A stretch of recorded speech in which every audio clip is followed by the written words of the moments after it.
မင်္ဂလာပါရှင်ဒီနေ့မှာတော့ကျမငငယ်ကဖတ်ဖူးခဲ့ပြီးတော့ကျမနှစ်သက်လို့မှတ်စုစာအုပ်ထဲမှာမှတ်သားခဲ့ဘူးတဲ့ဆောင်းပါးလေးကိုဖတ်ပြချင်ပါတယ်ဒီဆောင်းပါးလေးကို2005ခုနှစ် January လောက်က The Best English Magazine မှာဖတ်ဖူးခဲ့တာပါ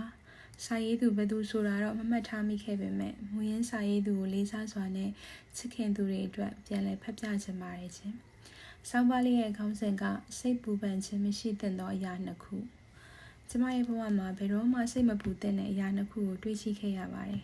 ပထမတစ်ခုကတော့ကျမပြောင်းလဲပြစ်လို့မရတဲ့အရာတွေကိုကျမစိတ်မပူသင့်ပါဘူးအဲ့ဒီအရာတွေကိုကျမမပြောင်းလဲနိုင်ဘူးဆိုရင်စိတ်ပူပန်ခြင်းဆိုတာအမိုက်မဲဆုံးနဲ့အသုံးမကျဆုံးဖြစ်တာအသေးချပါပဲဒုတိယတစ်ခုကတော့ကျမပြောင်းလဲပြစ်လို့ရနိုင်တဲ့အရာတွေပေါ်မှာကျမစိတ်မပူသင့်ပါဘူးအဲ့ဒီအရာတွေကိုကျမပြောင်းလဲပြစ်နိုင်တယ်ဆိုရင်လက်တွေ့လှုပ်ဆောင်လိုက်တာကစိတ်ပူပန်ပြီးကျမရဲ့အင်အားတွေကိုဖြုံးတိပြစ်နေတာထက်အများကြီးပိုပြီးအောင်မြင်ပြီးမြောက်ပါလိမ့်မယ်ဒါအပြင်ကျမရဲ့ယုံကြည်ချက်က10ချိန်မှ9ချိန်လောက်ကိုတစ်စုံတစ်ခုအတွက်ပူပန်နေခြင်းဟာအဲ့ဒီပူပန်စရာကိစ္စထက်ပိုပြီးအန္တရာယ်ဖြစ်စေနိုင်တယ်ဆိုတာပါပဲဆောင်းပါးလေးကတော့ဒီလောက်ပါပဲရှင်တိုးရဲဆိုပေမဲ့လို့အဓိပ္ပာယ်ပြေဝလာပါတယ်ကျမတို့ရဲ့ဘဝတွေက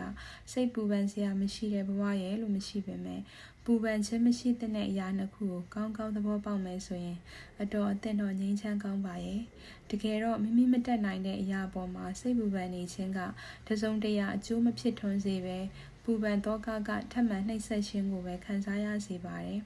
ပြောင်းလဲလို့ရတဲ့ကိစ္စဆိုရင်တော့အထွေအထူးစိတ်ပူနေစရာမလိုပဲကျမတို့ဇွဲတက်တိနဲ့ပြောင်းလဲဖို့ကြိုးစားရမှာပေါ့ကဘာပေါ်ရှိလူသားအားလုံးစိတ်ပူပန်မှုများမှာကင်းဝေးကြပါစေ